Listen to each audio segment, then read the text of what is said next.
Ignition sequence starts. 6, 5, 4, 3, 2, 1, 0. Liftoff. We have a liftoff.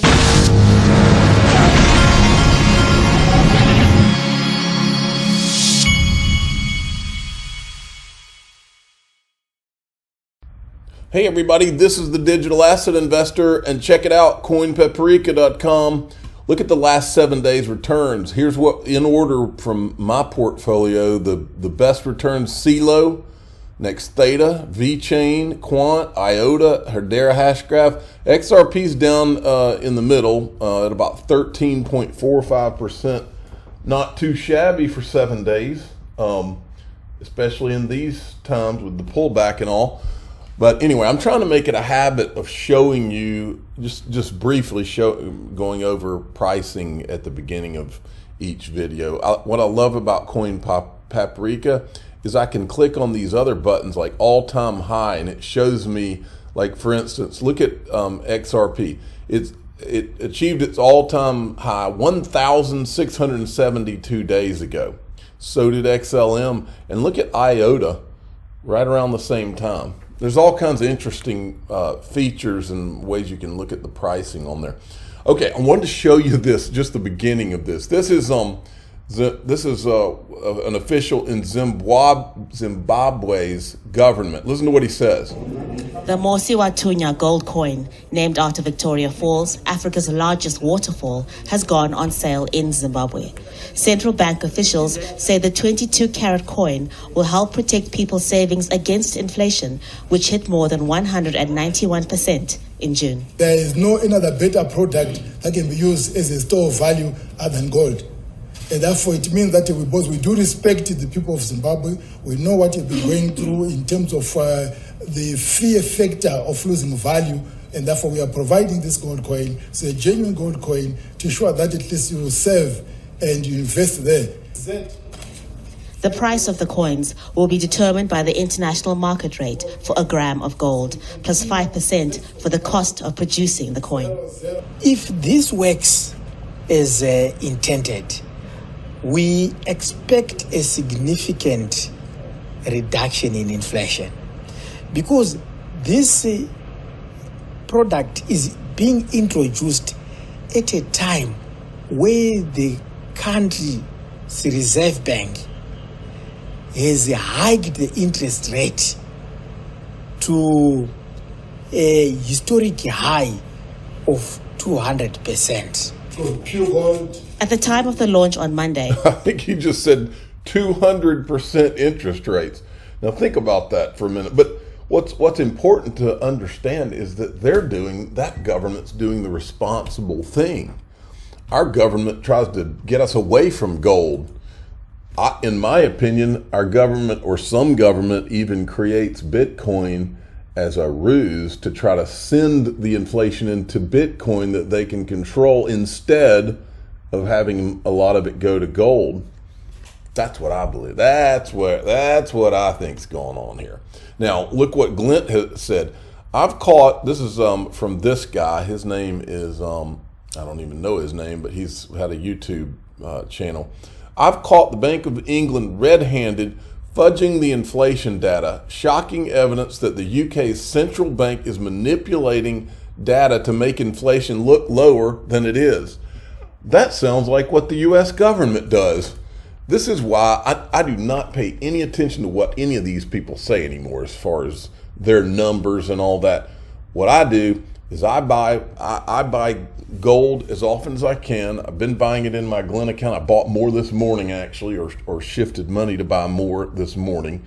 And I'm also buying physical gold, which you can do through Glint. But then on top of that, I'm in a conservative way in this pullback, I'm buying these. I showed you my list. I mean, I'm buying the dips in what I consider to be more infrastructure type digital assets, not these green candle or some BS Shibu Inu or whatever. That's not my bag. What I'm doing is what I'm showing you I'm doing. I'm just showing you what I'm doing. So anyway, all right. Now, I think this is interesting to go over every once in a while, because there's a lot of people that have been here for a while. I've been in XRP since 2013, okay? So I hear people say, oh, when's it going to go up and all that? Well, I mean, you've had the pipes being laid for literally years, and you've had all kinds of weapons like the SEC lawsuit being shot at XRP all this time. I believe that if the attacks on XRP had not come, and they are intentional, if they had not come, with speculation alone, I think we'd be somewhere in that $7 to $30 range right now. And you'd have a lot of people that were already out. But they're asking here is what percentage of people will be out of XRP at these prices. I believe, in my opinion, between $5 and probably $20, 90% of retail will be out. Maybe more than that. But I think many of us who have made a study out of what's being done, we may sell some in that range, but most of what we own, those of us that really know what we hold, are thinking more, this $100 and beyond, way beyond, to be honest. So yeah, if you really look, people all the time, oh, thousands of dollars, it can't do that. Well, a lot of people talk a lot of times and talk a big game about how this is going to be the new financial system and all that, but in the same breath, they can't get their mind around a price into the thousands of dollars. Well, I can, because if XRP is anywhere close to being one of a few world reserve currencies, that won't be some crazy number. So I'll be here for that, because you're not putting the XRP genie back in the bottle. Now, this is a great thread. I'm not going to go through the whole thing, but I wanted to show you Wrath of Kahneman. To piggyback off of Andersell, okay, ODL thread, Tranglo has recently published a flow chart on their website that is very instructive about how they use ODL now and therefore XRP. Here's part of their chart that shows it's got step 1, 2, 3. Licensee draws down requested amount of XRP. But anyway, he has an entire thread that he's done. Here are the steps, all right? 1, licensee requests bulk pre-funding via RippleNet at Tranglo. Licensee draws down requested amount of XRP from Digital Wallet. XRP is sent to Tranglo exchange account and liquidated into fiat. Licensee's wallet in Tranglo's system is credited with a requested amount for remittance payouts. Ripple invoices licensee for payment. Note how significant it is that customer does not have to hold XRP in this schema. There's no volatility risk as Ripple holds the XRP and Tranglo pulls it to fund fiat liquidity. I believe what Ripple's doing here is they're creating these lending facilities, and they're doing it this way because if you have it set up where there's two options for these financial institutions, you can either borrow our XRP or you can buy our XRP, and that way it's a regulatory hedge is what it is, because that way if you've got a Gary Gensler in the United States who's trying to stop everything you're doing, then even those customers, my understanding would be that, well, maybe they can't. Maybe they can't in the U.S. now that I think about it, because Gary said that lending digital assets is also a security, even though he lets Ethereum people do that. Everybody else is not allowed to lend digital assets, but Ethereum people, they can do it at will, because Gary has said nothing about it. Now, this is a great reminder right here, and many of you have never seen this, and I'm going to have to go and pull it. There was an article, and we know about the article by Mark Phillips where XRP was designed for 10,000. That's not what I'm trying to show you. I quoted Ripple Labs co-founder Arthur Brito, who wrote, XRP must be scalable to accommodate 7.5 billion people. Does this mean it was designed to be used by every human on the planet to serve as a world reserve currency? Yes, and yes. And yes, Digital Asset Investor agrees with that. Now, let me show you another little thread here. I'm not going through the whole thing, but you'll get the point. John Deaton's law firm just added this to their document library. SEC Division of Corporate Finance letter in 2019 to Chris Lynn and Canaan responding to its registration for an IPO. It raises more questions. On August 19th, 2019, Bill Hinman emailed Chris Lynn, partner at Simpson Thacher, agreeing to meet on August 22nd after Lynn asked to report on what is going on in China while he was in the United States for NASDAQ meetings.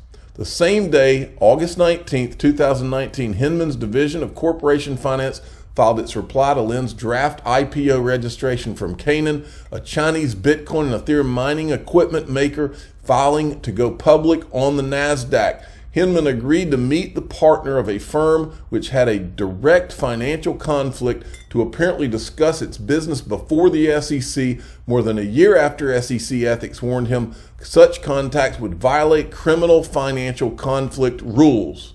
Folks, everything in this thing stinks and leads to and it points at China.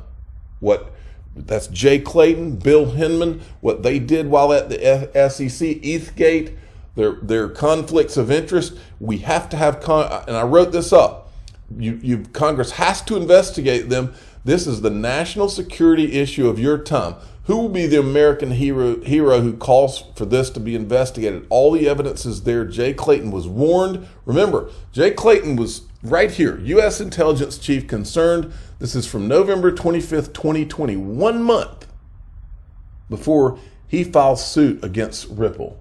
And I think this warning was sent to tell him don't file suit against Ripple, and he did it anyway. U.S. Director of National Intelligence John Ratcliffe wrote a letter to U.S. SEC Chairman Jay Clayton earlier this month about concerns pertaining to Chinese influence over cryptocurrencies, according to a report. Now, this video right here is what is her name? I'm drawing a blank on her name. Christine Pham, I think is her name. She's the new crypto mom, but she's from the CFTC. Listen to what she says. This was in an interview yesterday or the day before that. Really is a very serious concern that I've found about national security and about American competitiveness. And I think that's very compelling. I found it to be very sincere, and I think that's something that we can't forget either.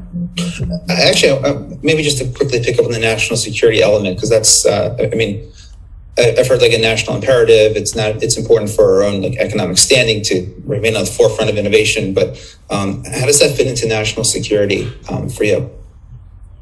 I think when you look at traditional schools of thought around geopolitical power, you have, of course, military power, and you have economic power, and you have the US dollar as the world's reserve currency. So I think people are very concerned that should, because of these innovations in digital assets, in particular, if there really is a movement towards certain stable coins, for example, payment stable coins that are not, clearly they're not digital fiat because that would be a CBDC.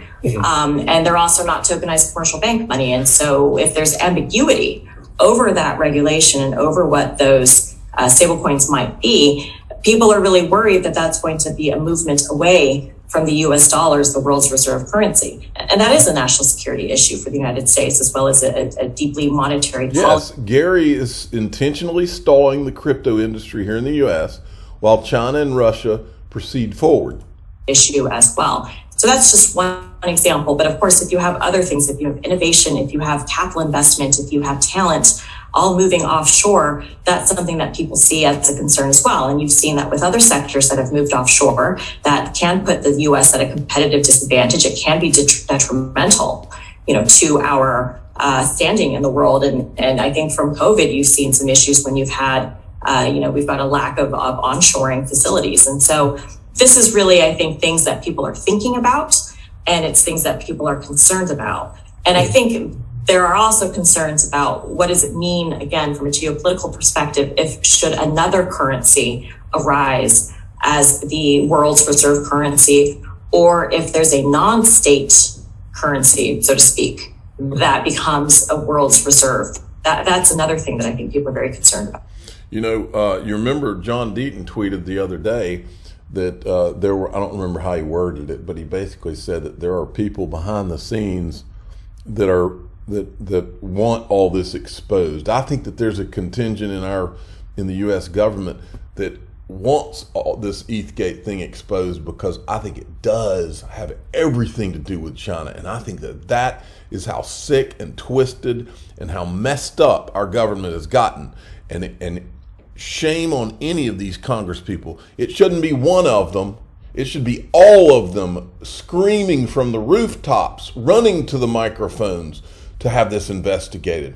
And the fact that they're not should make you sick. It makes me sick. It should make everybody in this country sick to their stomach, that's what our country has become. Shame on all of you. And I'm going to copy this in on all those congressmen, so they're not going to be able to say they didn't know.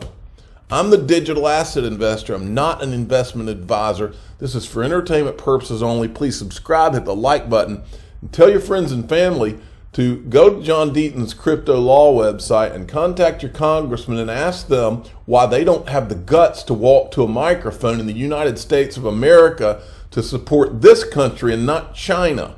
Thank you.